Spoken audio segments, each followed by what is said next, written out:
My son was sitting on the front steps of his own house when I pulled up. He had our granddaughter on his lap and 2 suitcases beside him. He didn't see me at first. He was staring at the ground, the way men stare when they're trying not to fall apart in front of their children. I sat in the truck for a moment before I got out. I had known this day was coming for 14 months.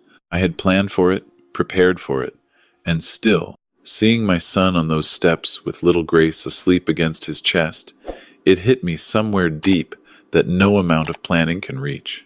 I got out of the truck. He looked up. "Dad." His voice broke on that one word. "Get in the truck," I said. "Both of you." He looked at me like he wanted to ask 100 questions. I just opened the back door and held out my arms for Grace. She stirred, blinked at me with those heavy eyes, and went right back to sleep on my shoulder like she'd done since she was an infant. My son picked up the suitcases. I stopped him. "Leave them." "Dad, those are—" I said, "Leave them. You won't need anything from this house. Not anymore." He stared at me. Then he set them down and walked to the truck. He had no idea that I had been waiting for this exact moment, and he had no idea what was about to happen to the man who thought he could throw my family away like garbage. My name is Raymond Holt. I'm 64 years old. I spent 31 years as a structural engineer, built a quiet life in western Pennsylvania, raised 1 son after my wife Carol passed from cancer when our boy was 11. I'm not a man who makes noise. I'm not a man who threatens. I'm a man who builds things carefully and makes sure they don't fall down. My son's name is Thomas. He's 36. Smart, decent, the kind of man who still holds doors open for strangers and means it. He works as a high school history teacher, which tells you everything you need to know about what he values. He didn't marry for money. He married because he fell in love with a woman named Serena Whitfield, and he believed she loved him back. Serena's father is Victor Whitfield. If you live anywhere near Allegheny County, you know that name. Victor Whitfield owns 14 commercial properties, 2 car dealerships, and enough local politicians to fill a small banquet hall. He is the kind of man who walks into a room and waits for people to come to him. He never learned how to be uncomfortable, and that made him dangerous in ways most people don't recognize until it's too late. I recognized it the first time I met him. Thomas brought Serena home for Thanksgiving 3 years ago. She was lovely, warm smile, easy laugh, the kind of woman who genuinely asks follow-up questions when you tell her something about yourself. I liked her. I still like her, if I'm honest. She is not the villain of this story, though she made choices that cost my son more than she understands. Victor came with her that year. He sat at my kitchen table and looked around my house the way a building inspector looks at a structure he already knows he's going to condemn. He didn't say anything rude. He didn't have to. The slight pause before he complimented my home said everything. "Nice place, Raymond. Real. Cozy. Cozy." Like it was a word he'd had to reach for. I handed him a beer and said thank you, and watched him for the rest of that evening. By the time he left, I had formed a complete picture of Victor Whitfield. The picture wasn't flattering. Thomas and Serena got engaged 6 months later. I was happy for them. I was also cautious, which I kept to myself because a man's happiness deserves a fair chance before you introduce doubt into it. The wedding was at Victor's estate in Fox Chapel. 240 guests. An open bar that never ran dry. Victor gave a toast that was really a speech about himself, how he'd raised a daughter with high standards, how he hoped Thomas understood the responsibility that came with marrying into a family like the Whitfields. He said it warmly with a smile, and everyone laughed in the right places. Thomas laughed too. I did not. I drove home that night thinking about the word responsibility, about the way Victor had used it, about the slight emphasis on a family like the Whitfields, as if he were extending a conditional invitation that could be revoked. I filed that away and said nothing. Grace was born 14 months into the marriage. She came into the world at 6 pounds, 4 ounces, with a full head of dark hair and her father's chin. Thomas called me from the hospital at 2 in the morning, and his voice was different from any voice I had ever heard from him. Wide open, undone, completely new. "Dad, she's here. She's perfect." "I can't, Dad. She's just perfect." I drove to the hospital in the dark and sat beside that little girl in the nursery window for a long time. Grace changed something in Thomas. He had always been a good man, But fatherhood settled into him like ballast into a ship. He became more stable, more certain of what mattered and what didn't. He coached her t-ball team before she was old enough to play in one. He read to her every night. He was the kind of father every child deserves and not enough children get. He was her father in every way that counts. I want to be very clear about that. The complications started, as they often do, not all at once, but in small pieces that seem unrelated until you lay them out side by side. Thomas mentioned, about 8 months after Grace was born, that Victor had offered him a position at Whitfield Properties. Not a construction or development role. Victor wanted Thomas to interface with community stakeholders, which is a polished way of saying he wanted a well-liked teacher with no business experience to be a friendly face for projects that needed one. He wants me to leave teaching? I asked. He says the money would be, Dad, it's 3 times what I make now. What does Serena think? Thomas paused. She thinks I should take it. I asked him what he thought. He said he was considering it. I told him to take his time. I didn't say anything else. He took the job 2 months later. I visited his new office on the 3rd floor of Victor's flagship building downtown. Nice view. Nice desk. A lot of leather and mahogany that felt borrowed rather than earned. Thomas wore a new suit that didn't quite look like him yet. He was proud. I was proud of him for being proud and worried about what he'd had to leave behind to get there. Things moved quickly after that. Victor began including Thomas in meetings that seemed designed to make him feel necessary. Dinners at the Whitfield house became more frequent. Grace, who was walking and talking by then, and had opinions about everything, became a fixture at those dinners. Victor doted on her in the performed way of men who know they're being watched. But I started noticing things, small things at first. The way Victor looked at Thomas, sometimes not with contempt exactly, but with a kind of tolerant amusement. The way Serena occasionally finished Victor's sentences when the topic turned to family finances. The way certain conversations stopped when I walked into rooms. I started paying closer attention.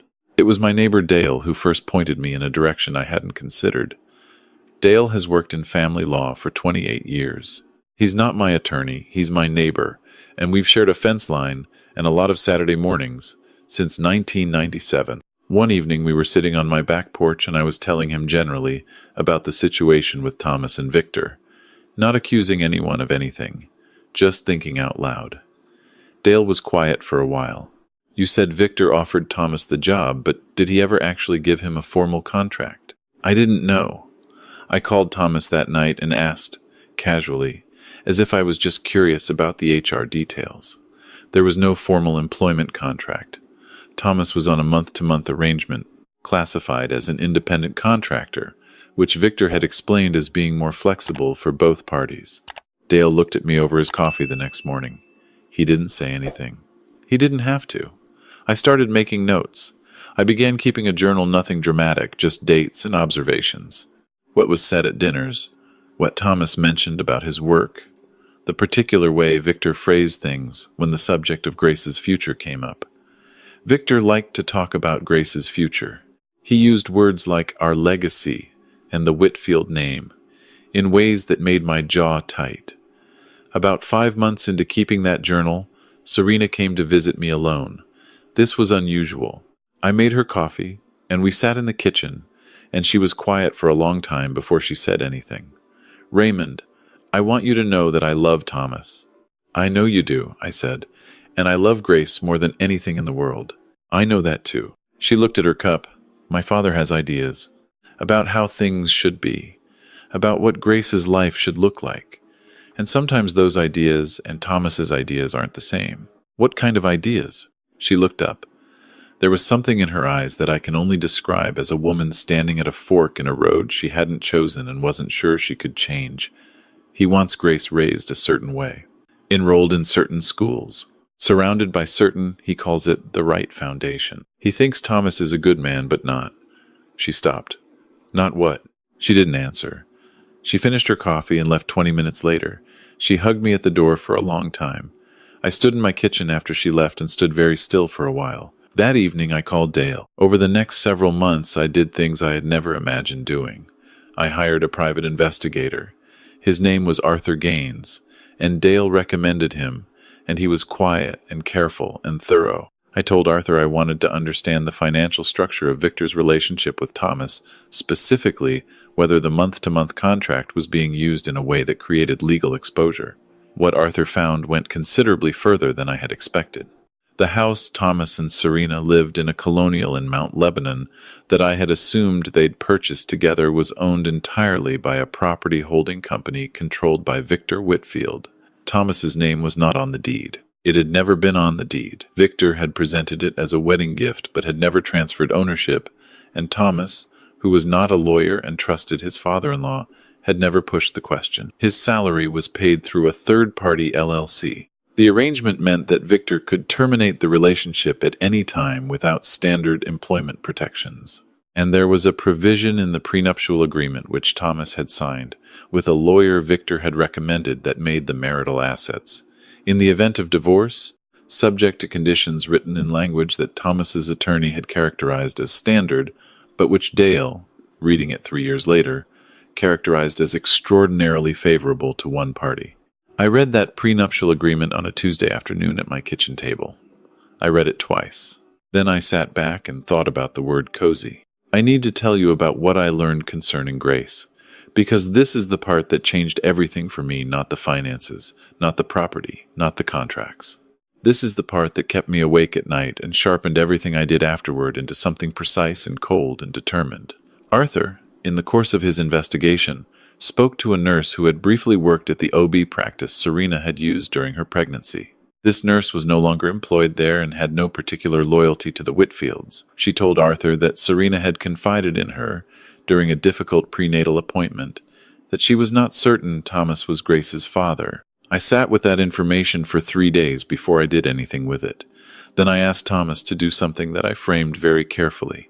I told him I was putting together a family health history document, something Carol and I had always meant to do and never had, and her cancer diagnosis made me think it was important. I said I wanted to include blood type information, basic genetic markers if he was willing, and that I thought it would be meaningful to have Grace's information in there too. I said I'd found an at-home kit we could use and make a little project of it.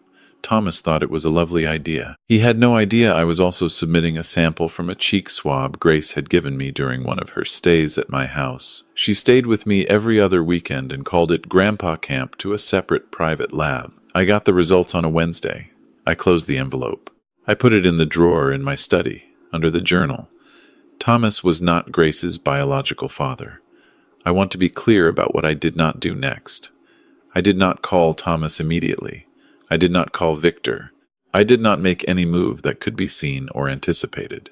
I sat with this knowledge, and I thought about what it meant, not just legally or logistically, but for a little girl who was almost 3 years old, and called me Grandpa Ray and liked strawberry jam on everything, and was afraid of the drain in the bathtub. I thought about what she needed, and I began building. I spent the next 8 months in deliberate, unhurried preparation. Dale helped me find Thomas a new attorney, someone in Pittsburgh, with no connections to the Whitfield family or their associated firms. I paid the retainer myself, from savings I had been quietly building since Carol died, money I had always intended to leave Thomas, and saw no reason to wait. We began the process of documenting everything: the property arrangement, the contract structure, the prenuptial agreement and its conflicts with Pennsylvania case law. Arthur continued his work and found 2 former Whitfield employees who had been let go under circumstances similar to what Thomas was likely facing. I called those former employees. I listened to them. I took notes. One of them, a man named Gary, who had managed 3 of Victor's properties for 9 years, said something I wrote down and kept. He doesn't fire people. He arranges circumstances until they have no choice but to walk away. Then he tells everyone you left voluntarily. And there's nothing in writing to say any different. I looked at the legal pad where I'd written that, and I thought about my son in his borrowed office, in his borrowed house with his borrowed title, and I felt something settle in me that I can only describe as resolve. I did not tell Thomas any of this yet. Not because I didn't trust him, but because I knew my son. He would confront Victor immediately. He would demand explanations, give away the advantage, and Victor's lawyers would have a response ready within hours. I had watched Victor operate for years. He was not a man who was ever caught without a prepared position. I needed him caught without one. So I waited. The moment came on a Thursday in October. I was in my living room when Thomas called. His voice was flat in the way voices go when a person is holding themselves very carefully together. He locked us out, Dad. Serena and Grace are inside, but I went to the office this morning and my keycard didn't work. Victor called me at noon and said my engagement with the company was being terminated. When I drove home, my garage code didn't work. The locksmith was already there. He stopped. Grace is inside? Serena texted me. She says, Dad, she says I should take some time, that things have gotten complicated. She sounded like she was reading something. I closed my eyes for 2 seconds. Where are you right now? In the driveway. Is Grace with Serena? Is she safe? Yes, she's inside. She's fine. She doesn't know what's happening.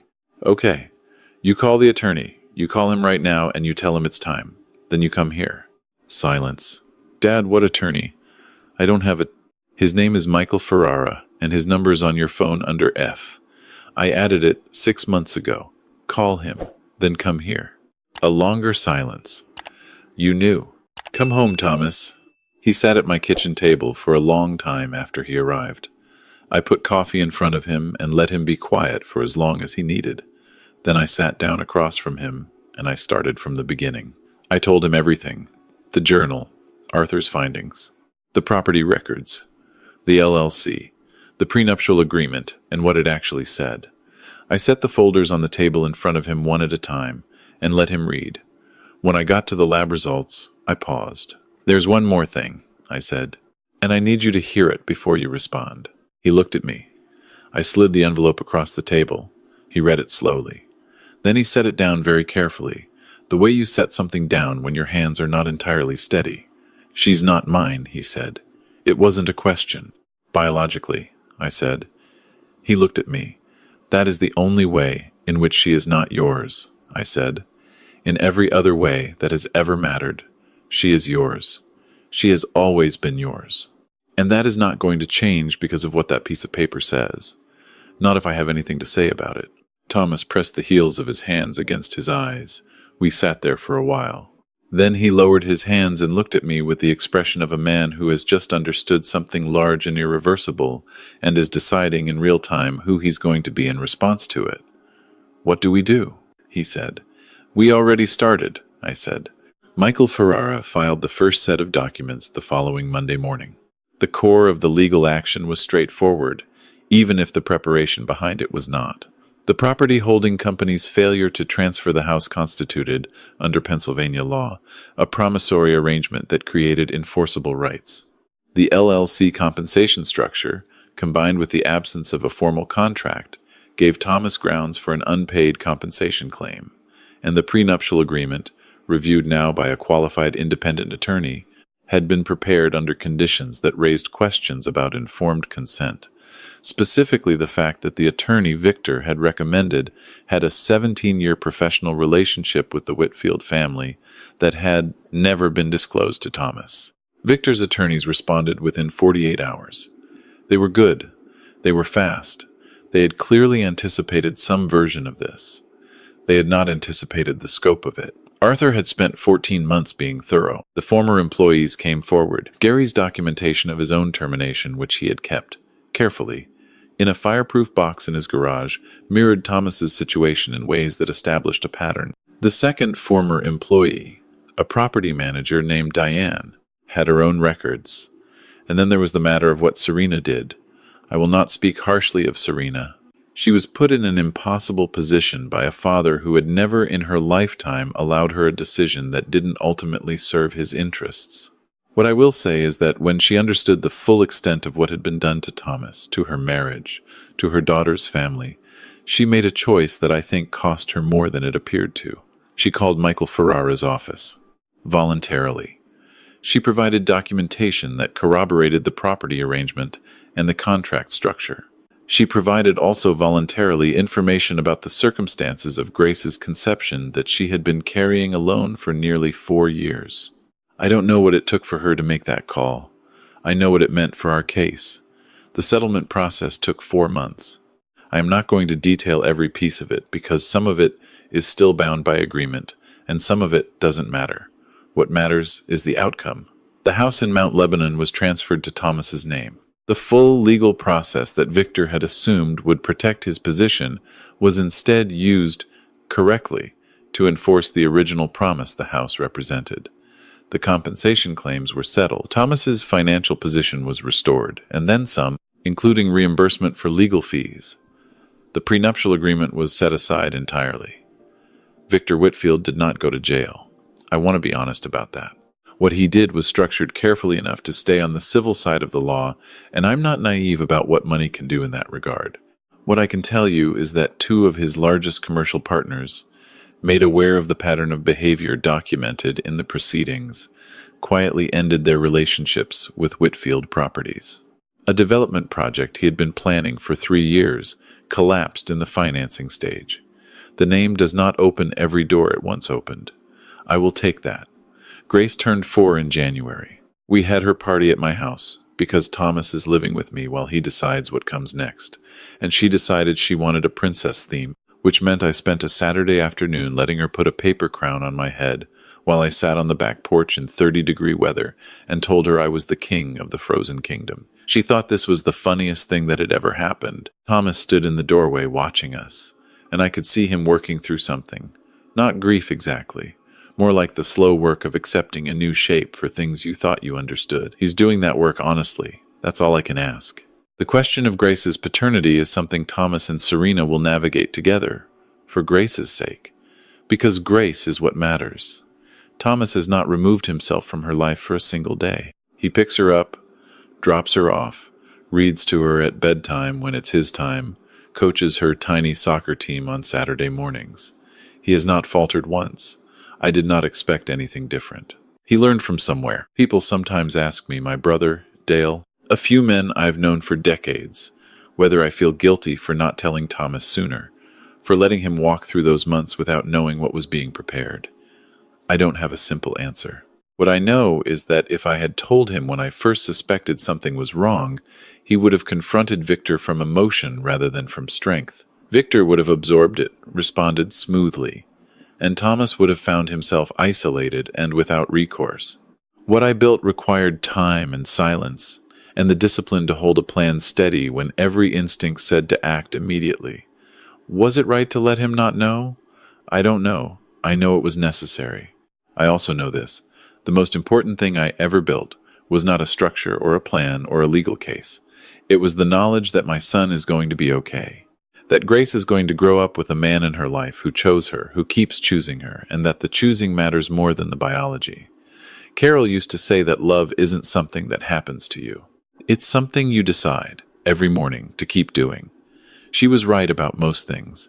I still think about her when I look at Grace, the shape of her eyes, the way she tilts her head when she's figuring something out. Some things you build with your hands. Some things you build with time.